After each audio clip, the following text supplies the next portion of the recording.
Hello welcome to competitive exams library YouTube channel. ఇంకేమైనా channel subscribe చేసుకునే వాళ్ళు ఉంటే తప్పకుండా ఛానల్ని సబ్స్క్రైబ్ చేసుకోండి. టుడే వీడియోలో మనం 14 ఫిబ్రవరి ఫస్ట్ షిఫ్ట్లో జరిగిన ఎస్ఎస్సి జీడీ కానిస్టేబుల్ అడిగిన కొన్ని memory based question and answers అనే వాటిని చూద్దాం.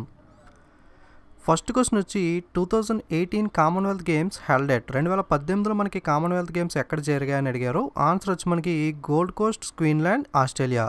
మనకి ఆప్షన్స్లో మోస్ట్లీ ఆస్ట్రేలియా ఉంటుంది కాబట్టి ప్రాబ్లం లేదు. అలాగే 2020లో ఎక్కడ జరగబోతున్నాయంటే బిర్మింఘామ్, ఇంగ్లాండ్లో మనకి కామన్వెల్త్ గేమ్స్ అనేవి నెక్స్ట్ జరగబోతున్నాయి. Okay, next as per 2011 Sensex highest literacy state in India. 2011 census ప్రకారం మనకి హైయెస్ట్ లిటరసీ స్టేట్, అక్షరాస్యత ఎక్కువ ఉన్న రాష్ట్రం ఏంటి అంటే Kerala. Next Nagarjuna Sagar dam built on which river. Nagarjuna Sagar dam అనేది ఏ నదిపై నిర్మించారు అని అడిగారు. ఆన్సర్ వచ్చి Krishna river. Next 32 is related to 256, then 16 is related to what. Okay, మనకి 32ని కనుక ఆఫ్ చేసినట్లయితే 16 అవుతుంది. సో 16 యొక్క స్క్వేర్ చూసుకున్నట్లయితే మనకి 256. ఓకే, 32ని మనం ఆఫ్ చేసి స్క్వేర్ చేస్తే 256 వచ్చింది కాబట్టి అదేవిధంగా 16ని మనం ఆఫ్ చేస్తే 8 అవుతుంది.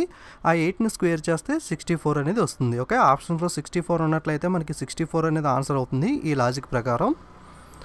నెక్స్ట్ ఆడ్ మ్యాన్ అవుట్లో మనకి స్పియర్, రెక్టాంగిల్, స్క్వేర్, సర్కిల్ 4 ఇవ్వడం జరిగింది. సో మీరు జాగ్రత్తగా గమనించినట్లయితే రెక్టాంగిల్, స్క్వేర్, సర్కిల్ ఈ 3 కూడా మనకి 2D జామెట్రీకి సంబంధించినవి. స్పియర్ ఒకటి మాత్రమే 3D. సో స్పియర్ అనేది మనకి ఆన్సర్ అవుతుంది. Next Jnanpith award related to which field. Jnanpith award అనేది దేనికి సంబంధించింది అని అడిగారు. జ్ఞానపీఠ అవార్డు అనేది మనకి సాహిత్య రంగం, లిటరసీలో ఇచ్చే అవార్డ్. ఇది ఇండియాలోనే మనకి highest literacy award. Okay, Jnanpith award related to which field అంటే literacy. Next eye to eye idiom meaning ఏంటి అని అడిగారు. ఐ టు ఐ అంటే is used when you view something in the same way as others do. Okay, next A can do a piece of work in 10 days and B can do a same work in 20 days. A 10 రోజుల్లో చేసే work B 20 రోజుల్లో చేస్తే ఇద్దరు కలిపి మనకి ఎన్ని రోజుల్లో చేస్తారో అని అడిగారు. ఓకే, సో ఇటువంటి ప్రాబ్లమ్స్ అనే వాటిని మనం చాలా రకాలుగా చేయొచ్చు. సింపుల్గా 1/10 + 1/20 ఈ విధంగా ఎల్సిఎం ఫైండ్ అవుట్ చేసుకుని, లేదా ప్రొడక్ట్ బై సమ్ 10 × 20/30 వేసినా సరే మనకు ఆన్సర్ వస్తుంది. సో ఆన్సర్ వచ్చి 6 2/3 days.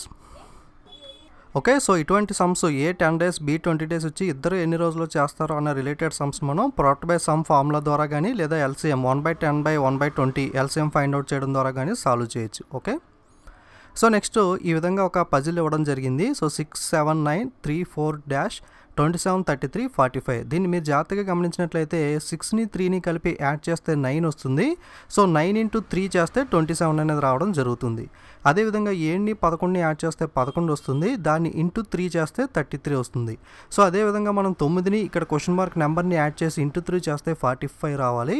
సో 9కి మనకి 6 కలిపితే 15 వస్తుంది. 15 × 3 45. సో లాజిక్ సరిపోయింది కాబట్టి మనకి క్వశ్చన్ మార్క్లో 6 పెడితే సరిపోతుంది. ఓకే, ఈ విధంగా మనం లాజిక్ ఫైండ్ అవుట్ చేయాలి. ఓకే, 6ని 3ని యాడ్ చేస్తే 9, 9 3 27. అలాగే 7ని 11ని యాడ్ చేస్తే 11, 11 3 33. అలాగే 9ని 6ని యాడ్ చేస్తే 15, 15 3 45. ఓకే, లాజిక్ అర్థమైంది కదా.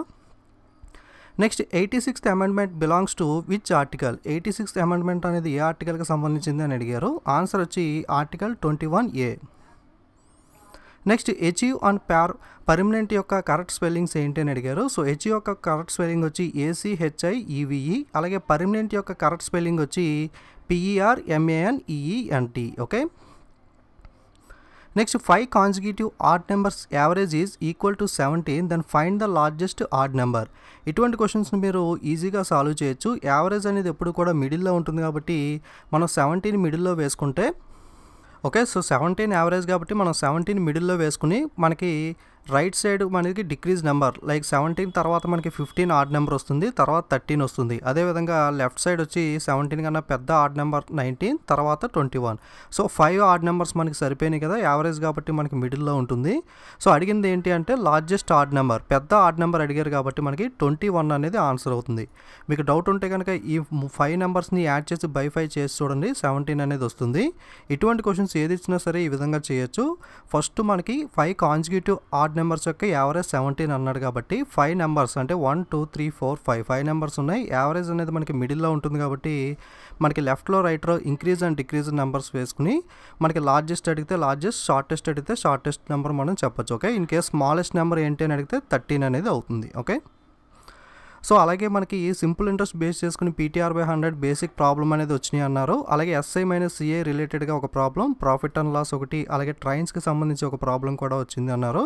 మన సబ్స్క్రైబర్స్ ఒక సజెషన్ అనేది ఇవ్వడం జరిగింది.